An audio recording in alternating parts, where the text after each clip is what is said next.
ओहो! क्या बात है, क्या बात है. आज म्हणजे इकडे नाक्यावरती एकदम धमाल येणार आहे असं मला लक्षात आलेलं आहे, कारण नाका इतका सुंदर दिसतोय आज आमचा पहिल्यांदा. काय हे सगळेजण सोनालीला भेटण्यासाठी असे आतुर होते, पण कोणी भेटत नव्हतं. काय आता सोनाली मॅम इकडे आल्यात म्हटल्यानंतर मला त्यांना भेटलंच पाहिजे. Hello Sonali ma'am. Hi Nilesh doctor. अरे हे काय होतं? यांना हात लावल्यानंतर डायरेक्ट झटका बसला, तोही डायरेक्ट डॉक्टरला. नाही, मला आता लक्षात आलेलं आहे, जे तुम्ही म्हणताय स्पर्शाची जादू, ती जादू नाही, स्पर्शाचा झटका आहे डायरेक्ट. त्यामुळे सगळेजण घाबरत होते ना. तुम्ही सांगायचं ना मला. एकतर पहिली माझी अट आहे. काय? सगळ्यात पहिल्यांदा तुम्हाला आहो जाऊ म्हणणं बंद कर, नाहीतर मी तुझा हात. नाही, नको नको नको नको. नाही, मी मागच्या वेळेला जेव्हा तू आली होतीस तेव्हा मी आहो जाहो केलं होतं. याचं कारण वेगळं होतं. तेव्हा नाना सर आले होते यांच्याबरोबर. त्यावेळेला असे नानाविध ऍक्टिव्हिटी मी करू शकत नव्हतो त्यांच्या समोर. पण आता काही नाही, आता आपलेच लोक आहेत त्याच्यामुळे मी अरे तुरे करू शकतो ना. ही माझी माणसं सगळ्यांना पुरून उरणारी आहेत. हो, मला ते माहितीच आहे. अतिशय मनापासून या मंचावरती मी स्वागत करणार आहे सोनाली कुलकर्णीचं. जोरदार टाळ्या झाल्या पाहिजे धरम गोयल यांच्यासाठी. धरमजी, मनापासून स्वागत. थँक्यू.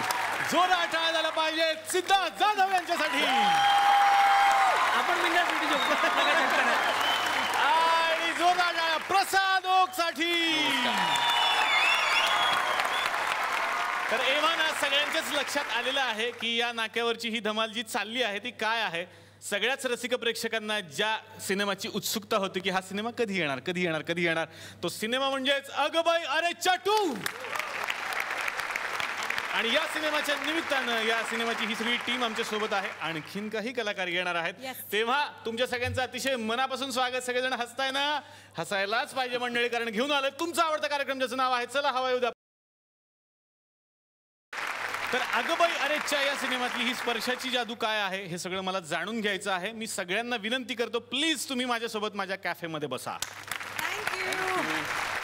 तर अगबाई अरेच्या 2 या सिनेमाची ही सगळी टीम माझ्याकडे आलेली आहे. आणि आता त्यांना या मंचावरती मी आमंत्रित करणार आहे, ज्यांच्या नजरेतून ही स्पर्शाची जादू सगळ्यांना अनुभवायला मिळणार आहे. जोरदार टाळ्या झाल्या पाहिजे दिग्दर्शक केदार शिंदे यांच्यासाठी.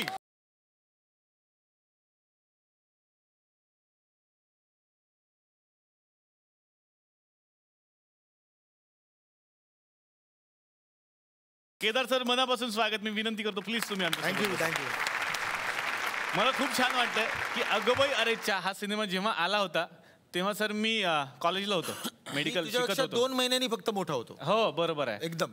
आणि त्याच वेळेला त्यांनी सिनेमा बनवला. बघा ही पण एक गंमत आहे. तर ज्या वेळेला मी शिकत होतो तेव्हा क्लास बंक करून आम्ही तो सिनेमा बघायला गेलो होतो. आणि आज मला छान वाटतंय की हे सगळे बाकीचं प्रमोशन बंक करून माझ्याकडे आलेले आहेत. सगळी स्टोरी तर मी विचारणार नाहीच आहे, पण काय आहे वन लाईन सिनेमाची? स्पर्शाची भाषा यावर बेतलेली ही कथा आहे.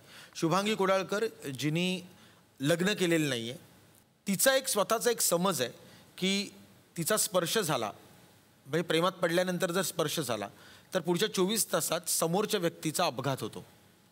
म्हणजे तो दगावत नाही, पण तो काहीतरी त्याला लागतं आणि तो दूर जातो तिच्यापासून. सो पहिल्यापासूनच ती प्रेमात पडायचं ती थोडी बिचकूनच आहे. आणि सोनाली कुलकर्णी आत्ता शुभांगी कुडाळकर जी साकारते तिथपर्यंत तिचं लग्न झालेलं नाही. तर आमचे विक्रम देसाई ठरवतात की या व्यक्तीवर एक पुस्तक लिहायचं. तर पहिल्यांदा ते जातात आणि सांगतात की तुमच्या अफेअर्सबद्दल मला लिहायचं आहे. तर ती हाकलूनच लावते. पण तो कन्व्हिन्स करतो तिला. आणि मग लहानपणापासून ते या एजपर्यंतची शुभांगी कुडाळकर याचे वेगवेगळे तिच्या आयुष्यात आलेले पुरुष आणि त्यांच्याबरोबर काय घटना झाल्या या इथपर्यंत स्टोरी येते. आणि एका सर्टन पॉईंटला आपल्याला जाणवतं की विक्रम देसाई आता प्रेमात पडला आहे शुभांगी कुडाळकरच्या. आणि तो तिला लग्नाची मागणी घालतो तर ती नाही म्हणते. तर तो म्हणतो की एक आपण ॲग्रीमेंट करू की आपण लग्न करायचं पण आपण एकमेकांना स्पर्श करायचा नाही. सो एक अशी रिलेशनशिप तुला दिसेल नवरा बायकोची जे खूप आनंदी आहेत पण ते एकमेकांना स्पर्शही नाही करत. बरं, स्पर्श नवरा बायकोचा हा फक्त काय म्हणतात त्याला बेडरूम पुरता मर्यादित नसतो. मला असं वाटतं दिवसभरामध्ये नवरा बायकोला कळत पण नाही आपण एकमेकांना किती स्पर्श केले. चहा देताना पण स्पर्श होतो, टीव्हीचा रिमोट देताना पण स्पर्श होतो. तर यावर शुभांगी आणि विक्रम हे मार्ग काढतात आणि एक मस्त स्टोरी तुम्हाला बघायला मिळते. क्या बात आहे, क्या बात. येणार आहे सोनालीकडे. सोनालीची प्रत्येक भूमिका ही नेहमी वेगळी असते आणि त्यामध्ये आपण काय वेगळं करू शकतो याचा तुम्ही अट्टहासानं प्रयत्न करत असतात. म्हणजे यापूर्वी डॉक्टर प्रकाश बाबा आमटे या सिनेमासाठी तुम्ही इथे आला होतात. त्यावेळेची एक भूमिका जी साकारत होता ती एकदम वेगळी होती, मंदाकिनी आमटेंची. त्यानंतरची ही भूमिका टोकाची आहे, एकदम वेगळी. देऊळमधली सोनाली आम्हाला वेगळीच दिसते. तर हा बॅलन्स कसा सांभाळता? खरं म्हणजे हा बॅलन्स माझे दिग्दर्शक आणि लेखक सांभाळतात. कारण मी सांभाळण्यासारखं काहीच नाही आहे. केदारनी जर मला अगबाई अरेच्या 2 मधली शुभांगी ऑफर केली नसती तर मला तो बॅलन्स काय, मला काही समजलंच नसतं त्या भूमिकेविषयी.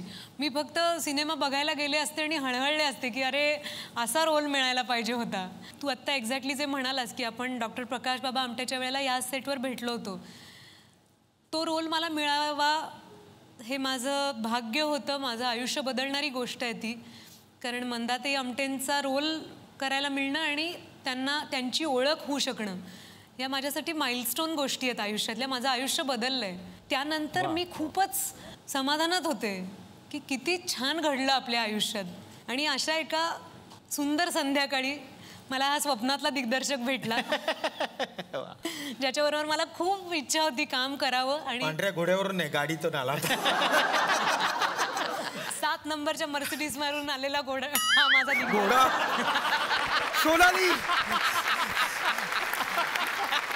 3 दिवस झालेत, आता रिलीज झाला पिक्चर. हा घोडा आहे. गाडीला घोडा म्हणाले. गाडीला घोडा म्हणाले. असे पाहिजेत बॉयफ्रेंड. कसं सांभाळून घेतात बघ मला.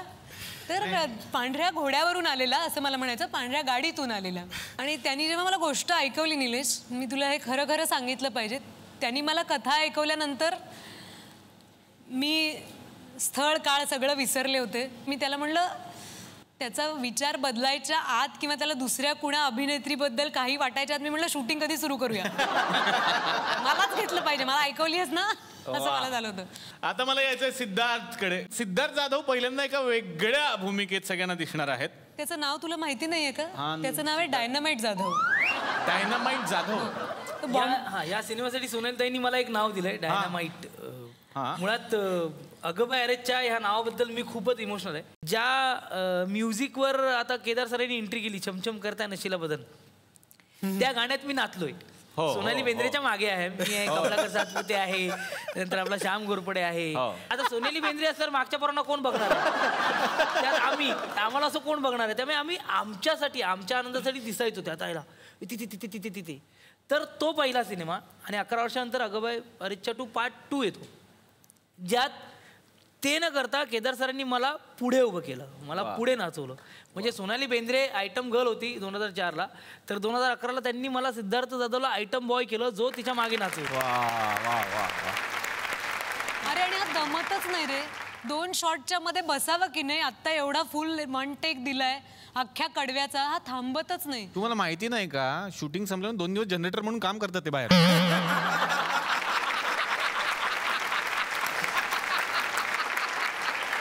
तर आता मला याचं प्रसाद ओक यांच्याकडे. प्रसाद, तुझी काय भूमिका या सिनेमात? तिच्या आयुष्यात बरेच पुरुष येतात या सिनेमात.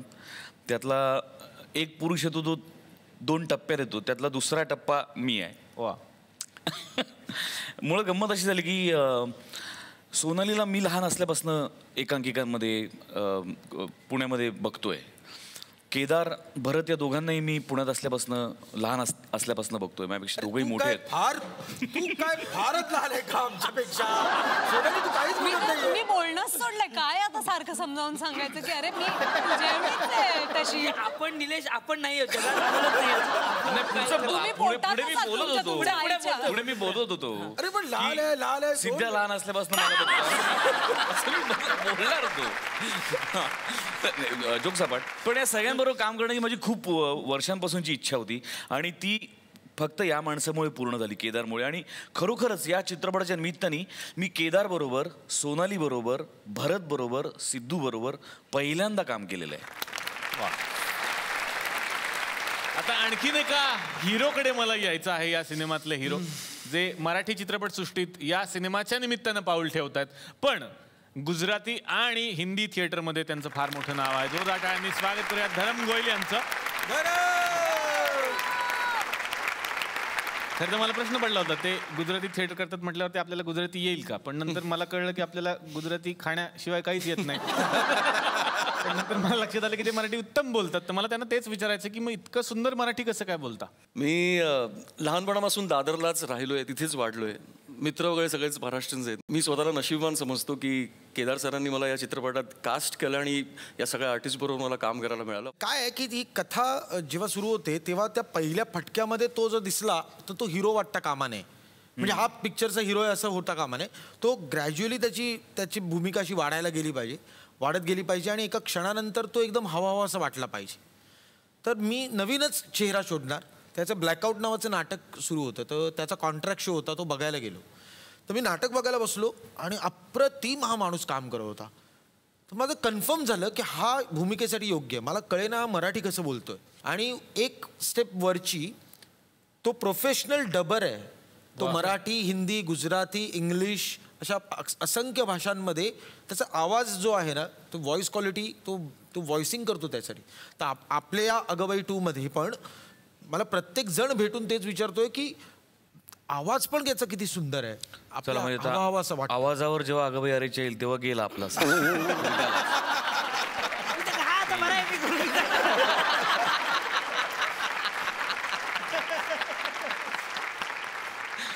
पण तुम्ही गुजराती खूप छान बोलत असालच कारण तुमची मातृभाषा आहे. मग गुजरातीमध्ये मला खूप क्युरियोसिटी आहे शिकण्याची की चला हवा येऊ द्याला काय म्हणतात? चल हवा आवाज आहे. ते मला माहिती होतं, फक्त ते गुड नाईट नीमला काय म्हणतात मला माहिती नव्हतं म्हणून मी थांबलो होतो. तर आता या मंचावरती मी आमंत्रित करणार आहे आणखीन एका सुंदर अभिनेत्रीला. खरं तर सोनालीजींचा प्रवास या सिनेमात वेगवेगळ्या टप्प्यात घडतो. कॉलेजमधली सोनाली कुलकर्णी जिनं रंगवलेली आहे. अतिशय मनापासून या मंचावरती मी आमंत्रित करणार आहे जय मल्हार या मालिकेतून तुमच्या आमच्या मनात बसलेली म्हाळसादेवी म्हणजेच सुरभी हंडेला.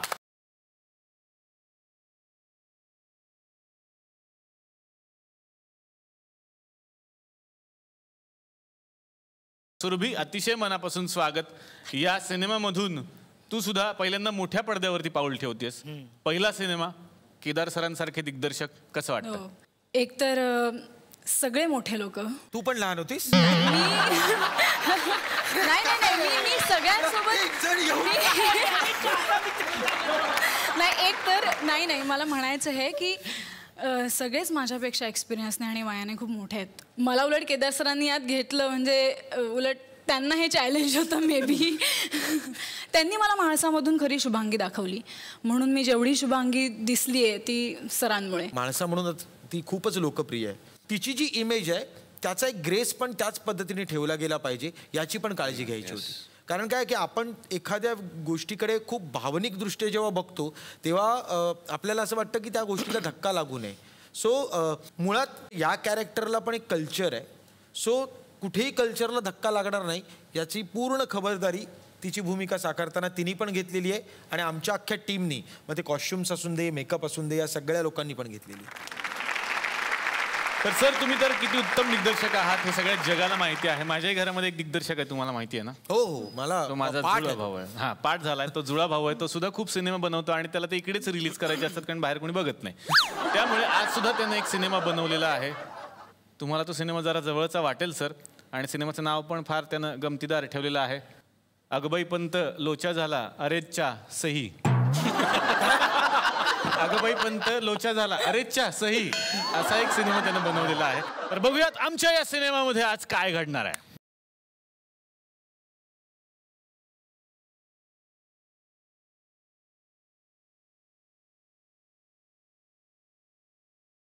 आजी लक्ष असू दे.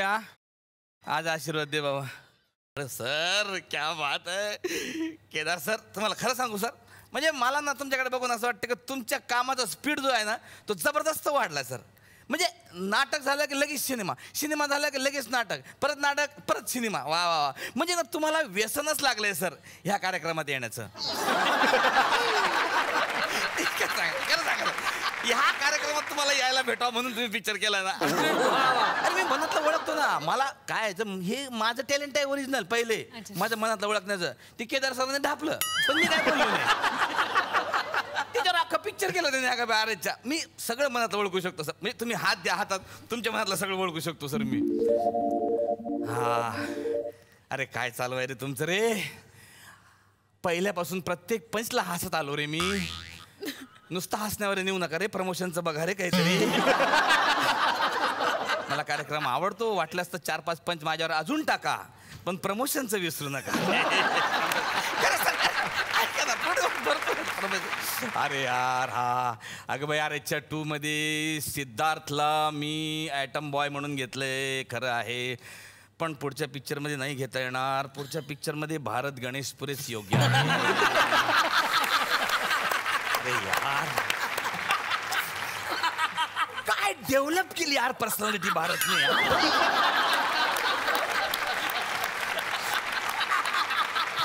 मान गया यार, मान गया.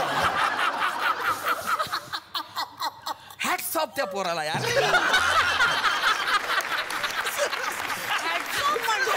तो थांबण्याच ना तो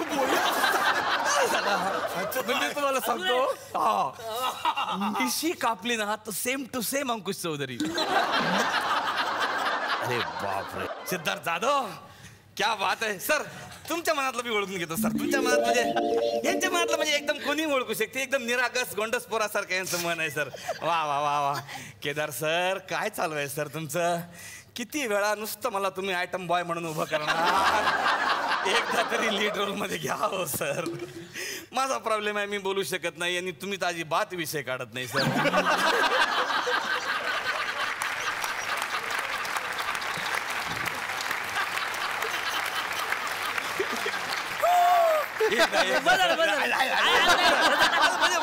एकदम असं उघडच झालंय. मन उघड झालंय माझं. अरे बाप रे बाप. अरे यार नाही निदान तर जत्रा 2 तरी करा. सगळं रेडी आहे. सगळं रेडी आहे. कुशलचं मन आहे, कुशलचं मन आहे, सगळ्यांच मन आहे. सगळं रेडी आहे. पण एक बार केलं सरांनी मला या पिक्चरमध्ये आयटम बॉय म्हणून दिलं. थोडं तरी काम मिळायला लागलं. आत्ता परवा नागेश भोसलेचा फोन आला होता. तो बोलला माझ्या चित्रपटात लावणी करशील का. अरे आता अमृता सोनालीची सुट्टी आणि बस दहीहंड्याच्या तर सुपाऱ्याच सुपाऱ्या यावेळेस. जबरदस्त करेक्ट. ओक साहेबाचं मन म्हणजे अरे देवा बघा कोणाचं काय आणि कोणाचं काय. रामा माधवच्या एपिसोडला मी आलो होतो तेव्हा मला यांनी कॉटन किंगचं एक शर्ट दिलं. त्याच्यानंतर मी आलो कॉफीचे 2 मग मिळाले. आज खरं माझी अजिबात इच्छा नव्हती इकडे यायची, पण बायको म्हणली घरातली गुड नाईट टी कॉईल संपली.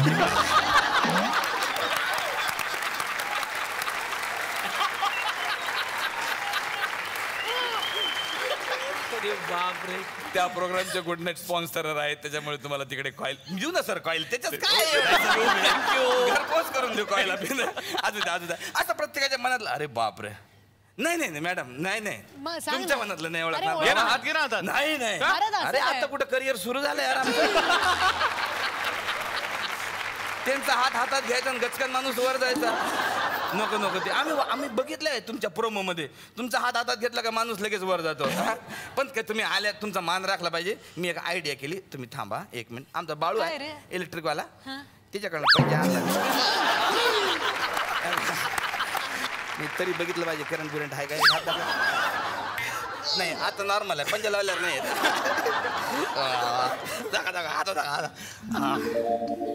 क्या बात आहे. परत मी माझ्या एका आवडत्या कार्यक्रमात आलेली आहे आणि पहिल्यांदा मी इथं आली तेव्हा नाना सरांबरोबर आली होती. पण तेव्हा एक मनातली गोष्ट मला बोलता आली नाही. पण भारत आय लव्ह यू.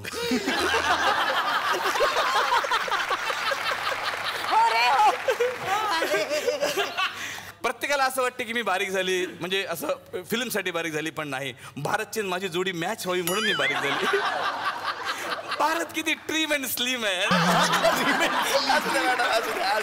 पण आता जी गोष्ट मी सादर करणार त्याच्यात मी बापाचं कॅरेक्टर करतोय सर.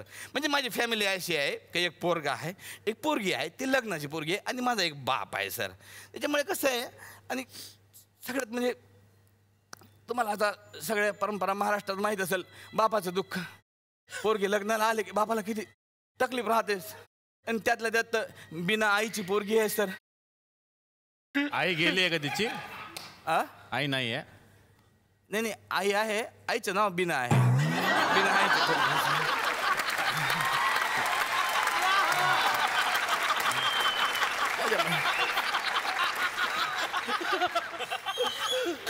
अशी जबाबदारी माझ्यावर पडलेली आहे सर. त्याच्यामुळे काय ना सर, म्हणजे एकदा ह्या पोरीचं लग्न झालं ना की बस मी दुसरं लग्न करायला मोकळा. फार गुणाची पोरगी, इतकी लकी पोरगी तुम्हाला सांगतो. पोरगी जन्माला आले आले आजी गेली. म्हणजे आजी आम्हाला सोडून गेली पण तिने माझ्या पोरीला सोडलं नाही सर. म्हणजे ते आता नंतर सांगतो तुम्हाला. हे बघा, आणि कर्जाचे हप्ते तसेच सोडून गेली. पैसे नाही, माझा बाप तीर्थरूप त्याचे हप्ते आम्हाला फेडावं लागतात.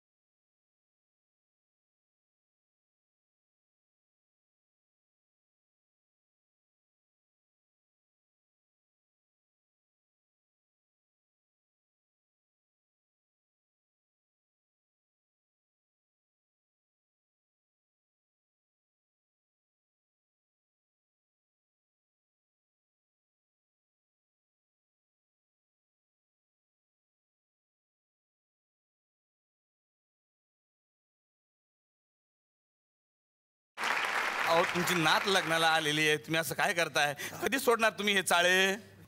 तरुणपणी बापाने चाळे करू दिले नाहीत, म्हातारपणी पोरगा चाळे करू देत नाही.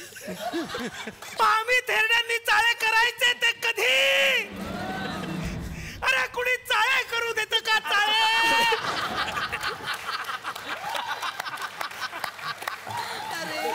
मॅडम व्हॉट्सअपवर आहात का तुम्ही? काय चाललंय पप्पा? टेन्शन हे आलं एक छोटा पिनचा चार्जर.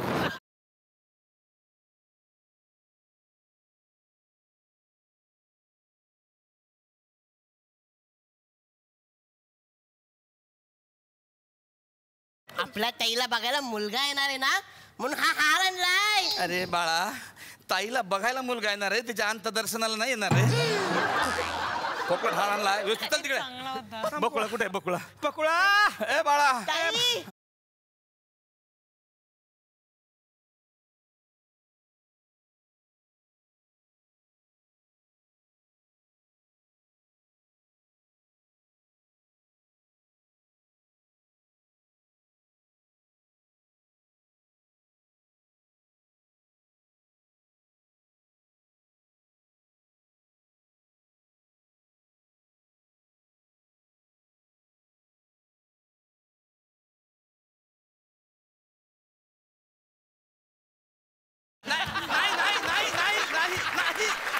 नाही.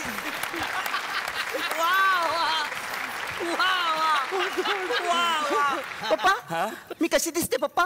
सोनं ग सोनं, फक्त थोडं पॉलिश करायचं बाकी आहे. आज 50वा मुलगा तुला बघायला येणार आहे. येऊ दे बरोबर गंडवते त्याला. नाही गंडाच बांधते त्याच्या हाताला. 6:30च्या पहिले हे सगळं संपलं पाहिजे. काय होतं 6:30 नंतर? मला सांगा ना, मी कधीच बघितलं नाही. बाळा तू जर बघितलं तर मग आम्ही काढलेल्या तिकिटा वाया जातील ग. नंतर काहीतरी सांगेल मी तुला, आयुष्यात चान्स भेटला तर. पण तू आता जा पोहायचं बघ. नको का? आता नदीवर पोरं असतात. अगं पोहायचं स्विमिंगचं नाही ग. पोहे करायचं बघ, खायचं. अच्छा कांदे पोहे. हे बघ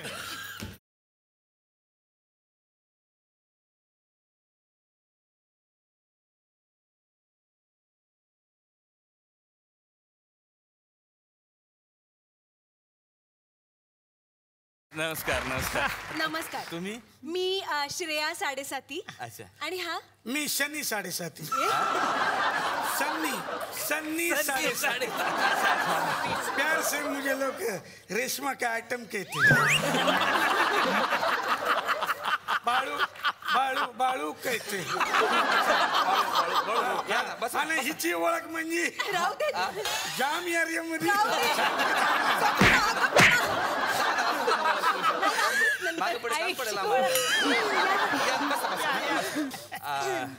काय घेणार? 90.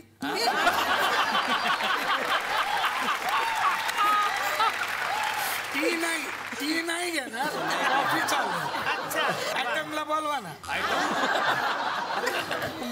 मुलीला बोलवा ना. म्हणजे जिला पाहायला आलोय तिला बोलवा असं म्हणतोय तो.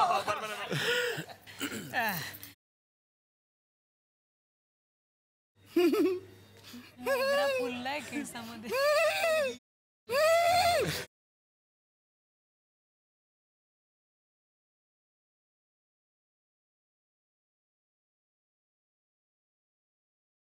बसा बसा. घ्या.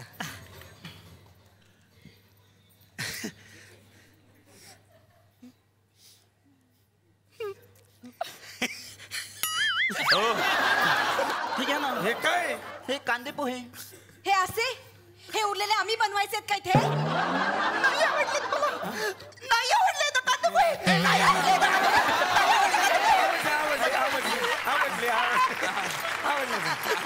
पाव पाव आहे. पाव लाया. पाव ठीक आहे. पाव वा वा मस्त. कशा बरोबर.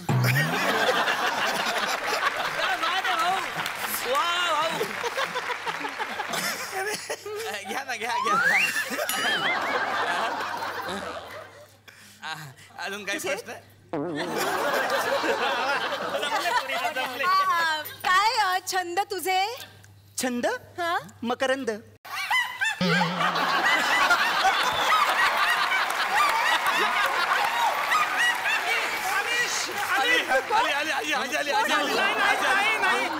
मिमिक्री छान आली पोरीला. मिमिक्री छान आली. ॲम्स्टरडॅम दाखव तुझं ॲम्स्टरडॅम. म्हणजे मुलगी ॲम्स्टरडॅमला जाऊन आली तर? नाही नाही ॲम्स्टरडॅमला नाही. ते कपड्यावर करतात ना ॲम्स्टरडॅम असे सुईने. ते ॲम्स्टरडॅम नाही मग अँजेलो डेअरी. असं ते एक मिनिट एम्ब्रॉयडरी म्हणायचंय का तुम्हाला? परत काम. पप्पा पप्पा मी अजून काय काय केलं दाखवू. आण आण बेटा पटकन आण. पटकन आण. 7:30च्या आत या बाळा.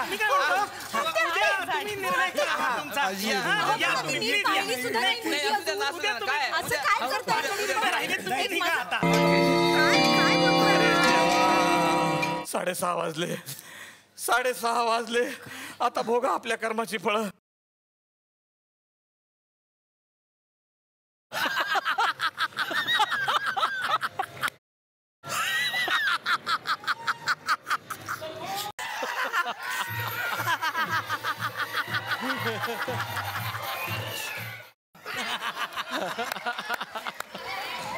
अच्छा हमारे घर में पावने. कोण आहे? हे आमची राणी आजी. अरे राणी आजी नाही ही आसराणी आजी आहे.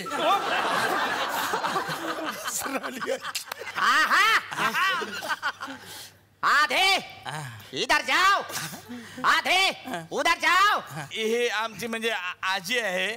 म्हणजे कसं आहे ते 6:30 वाजता ते येतात आमच्या घरी. म्हणून मी म्हणत होतो तुम्हाला की 6:30 पहिले तुम्ही निघून जा. यो समझे. म्हणून मी सगळी घाई करत होतो 6:30. कारण प्रॉब्लेम आहे. कारण 6:30चा एक प्रॉब्लेम 6:45चा दुसरा प्रॉब्लेम आहे आमच्या घरात. हो आता कोण येणार आहे?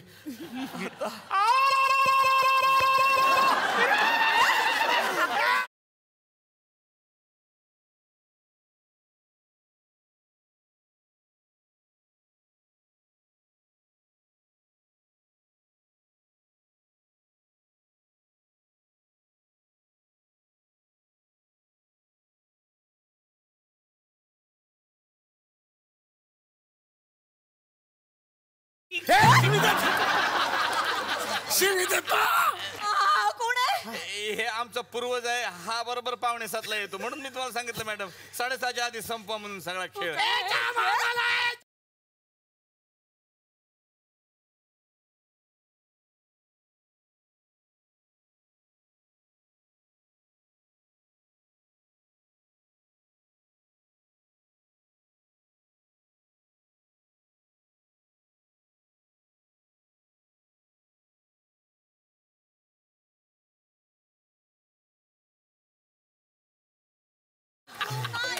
सगळं काय चाललंय म्हणते मी.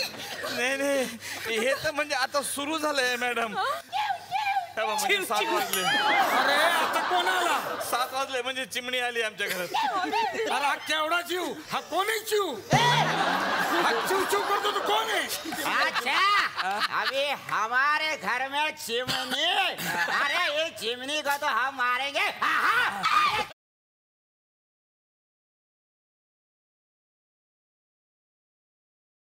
तू चिमणी मारते का बघून राहील का? तुझ्या मारी टोपी यायचा बाबा. काय बोलतो रे? हा म्हणलं ह्याला सोडून याला मारा.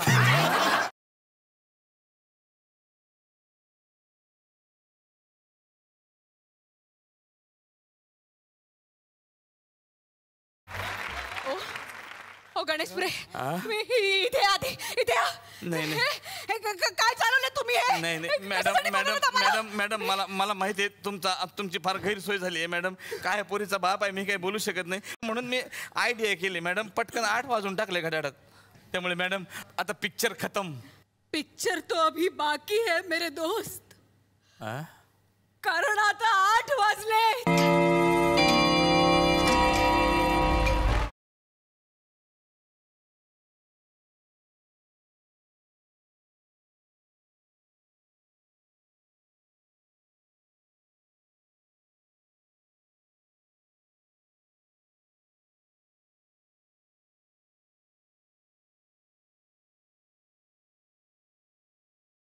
आता हे कोण आहे?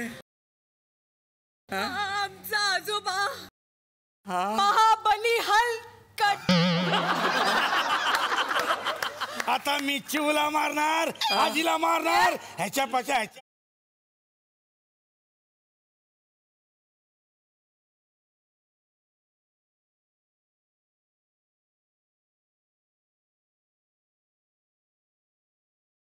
मंडळी चला हवा येऊ द्या हा कार्यक्रमच मुळात सुरू झालाय मराठी चित्रपट मराठी नाटक घराघरात पोहोचावं म्हणून. आणि असाच एक लोकप्रिय सिनेमा SL विजन प्रस्तुत एलिझाबेथ एकादशी, ज्या सिनेमाला नुकताच राष्ट्रीय पुरस्कार सुद्धा मिळाला. हा सिनेमा आपल्याला बघायला मिळणार आहे महाराष्ट्राच्या महावाहिनीवर म्हणजेच झी मराठीवर येत्या 31 मेला रविवारी संध्याकाळी 7 वाजता. सोनाली कुलकर्णी फक्त अभिनय करताना आम्हाला दिसत नाही तर वेगवेगळ्या क्षेत्रांमध्ये तुमचा व्यासंग आहे, तुम्ही लिहिता सुद्धा. तर त्या अनुभवाविषयी आम्हाला काय सांगाल? जसं मला काही काही गोष्टी करायला आवडतात तशा आपल्या प्रत्येकाला आवडत असतात. फक्त मला ते व्यक्त करायला व्यासपीठ मिळालं. म्हणजे लिहायची आवड अनेक जणांना असू शकते, पण मी लोकसत्तेची गेस्ट एडिटर होऊ शकले. तिथे मी सोकुल नावाचा कॉलम लिहू शकले. आणि एक मात्र नक्की आहे की मला फार सहज वाटतं हा जो माझा व्यवसाय आहे अभिनय करणं हा, तो खूप असा ओव्हरवेल्मिंग नाही वाटत मला. म्हणजे जितकं काम करणं महत्त्वाचं वाटतं तितकंच घरी जाणं महत्त्वाचं वाटतं, तितकंच बिलं भरणं महत्त्वाचं वाटतं. खूप मित्रमैत्रिणींना अनेकदा थोडंसं काम केलं ना की सोशल मीडियावर होणारी जी हाईप असते ती खरी वाटायला लागते. कुठेतरी असं नाही का, असा संपर्कच सुटत जातो आणि असं वाटायला लागतं की हे कॉस्ट्युम्स आणि मेकअप आणि या वाजणाऱ्या टाळ्या हे आपल्या घरी पण आहेत असं वाटायला लागतं. पण घरी तसं नसतं ना. कुठेतरी आपण हे मान्य केलं पाहिजे की जशी मी ॲक्ट्रेस आहे तसं कोणीतरी वकील आहे, कोणीतरी डॉक्टर आहे, कोणीतरी शिक्षक आहे. तितक्या नॉर्मली जर आपण आपल्या प्रोफेशनकडे पाहिलं आणि तरच मग काहीतरी नवीन शोधता येईल. क्या बात, क्या बात. अगं बाई अरेच्च्याचं आणखीन एक महत्त्व म्हणजे यातलं म्युझिक. एक नवीन नाव ऐकायला मिळतं सर, निषाद. 20 वर्षाचा मुलगा आहे तो. काय सांगता? हो. तर भेटूयात याच 20 वर्षाच्या संगीत दिग्दर्शकाला. जोरदार टाळ्या निषादसाठी.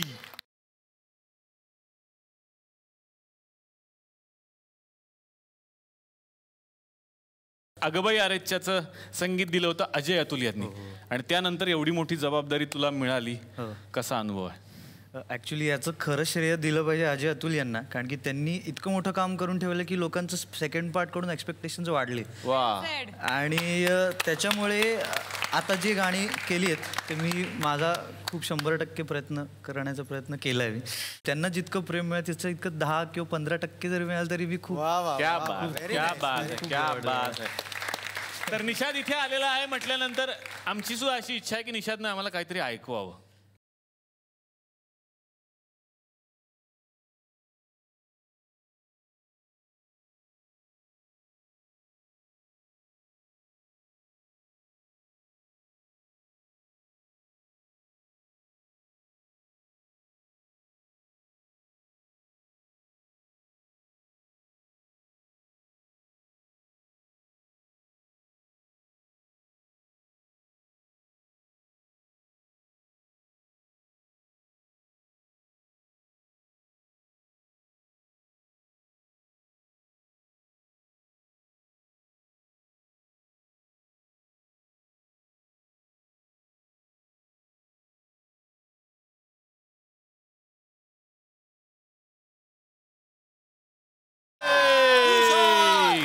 तर निषादनी या सिनेमामध्ये किती सुंदर संगीत दिलेलं आहे सगळ्यांनाच माहिती आहे, पण आज निषाद इथे एकटा आलेला नाहीये.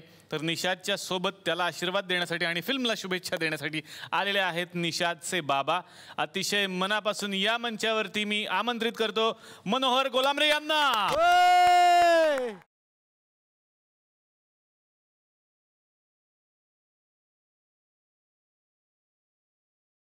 मनोहर सर, अतिशय मनापासून या मंचावरती तुमचं स्वागत. आणि फक्त निषादचे बाबा एवढीच त्यांची ओळख नाहीये, तर सर सुद्धा स्वतः खूप मोठे संगीत दिग्दर्शक आहेत, उत्तम ढोलकीपटू आहेत आणि केदार सरांच्या एकांकिकेच्या प्रवासापासून ते त्यांच्या सोबत आहेत. तर मला असं वाटतं की केदार सरांनीच त्यांच्याबद्दल आम्हाला आठवणी सांगाव्यात. मनोहर काका म्हणतो मी त्यांना. आणि हे एवढे लाजाळू आहेत, यांचं हे झाड तर आणखीन लाजाळू आहे. याच्याकडे गेलो तरी हा मिटून जाईल असं मला कधीतरी वाटतं. पण मनोहर काका बाबांच्या ग्रुपमध्ये मी महाराष्ट्राची लोकधारामध्ये जेव्हा मी परफॉर्म करायचो तेव्हा ढोलकी वादन करायचे.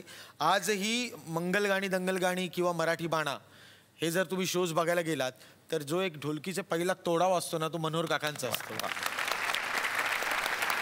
ते स्वतः उत्तम संगीतकार आहेत, उत्तम गीतकार. आता जे एंट्रीचं गाणं लागलंय ना, तर ते गाणं लिहिलंय मनोहर काकांनी आणि गायलंय पण मनोहर काका. क्या बात आहे. वा वा वा. शाहीर साबळे माझे आजोबा, त्यांना मनोहर काकांची ढोलकी वादन आणि गाण्याचा गळा खूप आवडायचा. बरं, तो शाहीर साबळेंचा काय म्हणतात कलापथक आहे ते. तरीही बाबा इन्सिस्ट करायचे की शाहीर अण्णाभाऊ साठेंची माझी महिना गावाकडे राहिली हे मनोहर काकांनी सादर करावं. मी मनोहर काकांना विनंती करीन, बाबा नाही आहेत आता, पण बाबा आहेत कुठेतरी, इथे कुठेतरी आहेत. पण आमच्या सगळ्यांसाठी एकदा माझी महिना गावाकडे राहिली. क्या बात आहे.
अरे बडबडे सर, नमस्कार. नमस्कार नमस्कार म्हटलं. या आहे मला आपल्या सोनाली म्हटलं का मॅडम, त्यांना म्हटलं करायची मला म्हटलं का एक म्हटलं का आपली रिक्वेस्ट. मिसेसला म्हटलं एकदा सेकंड करा म्हटलं, त्यांची इच्छा आहे सेकंड करायची म्हटलं तुमची. तुम्ही म्हटलं सेकंड करायला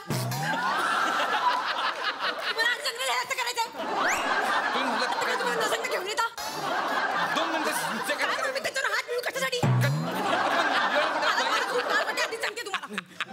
लाच वाटत आहे म्हटलं का प्रश्न म्हटलं तुम्ही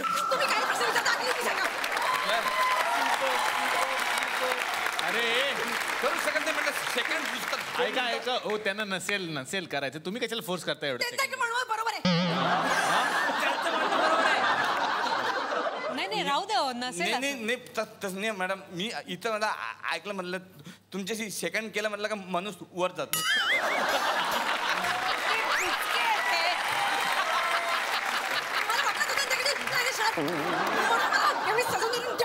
वर जात नाही. मला म्हणाले तुला ओळख करून देतो. गैरसमज आहे, वर जात नाही, अपघात होतो अशी स्टोरी आहे फक्त ती. अपघात होतो. हा तर मग अपघात काय कमी असतं का गरीबाला?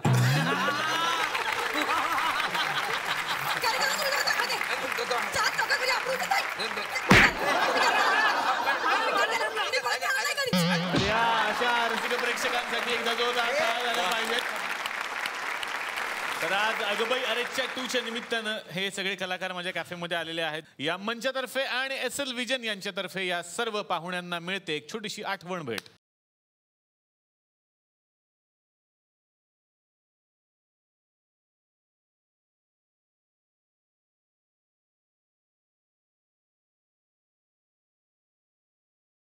तर मंडळी, अशीच धमाल करण्यासाठी आपण भेटणार आहोत पुढच्या भागात. बघायला विसरू नका तुमचा आवडता कार्यक्रम चला हवा